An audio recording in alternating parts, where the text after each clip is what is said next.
वृश्चिक रास. वृश्चिक रास ही निसर्ग कुंडलीत अष्टम स्थानात येते. हं. ती जन्म घेताना घेऊन येते स्वतःसोबत अडथळे, अडचणी, संघर्ष. ओके. दुसऱ्यांसाठी कार्य करणं, कर्तृत्व गाजवणं, सेनापतीसारखं लढणं, हं, समोरच्या व्यक्तीशी अतिशय प्रेमान त्यांचं असतं, पण ते व्यक्त करू शकत नाही. हं. असं एक प्रचंड विरोधाभास असतं. स्वतःच्या कर्तव्यांना हे कधीच वळत नाही मागे.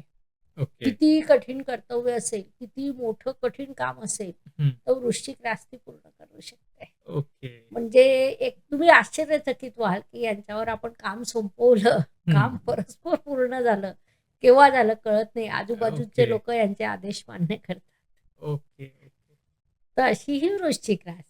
अ, 2026चा जेव्हा आपण विचार करतो, खास करून हं, वृश्चिक राशीसाठी, हं. तर 2 जूनला त्यांच्या भाग्यस्थानात गुरुदेव येतील. ओके. भाग्यस्थानात येणारे गुरुदेव भाग्य तर प्रबळ करतातच. हं. त्याशिवाय तुमचं व्यक्तिमत्व, तुमचे प्रवास, प्रवासातून होणारे लाभ, तुमचं शिक्षण, तुमची संतती, हां. तुमचं कर्तृत्व असं सगळं उज्वल करून टाकतील.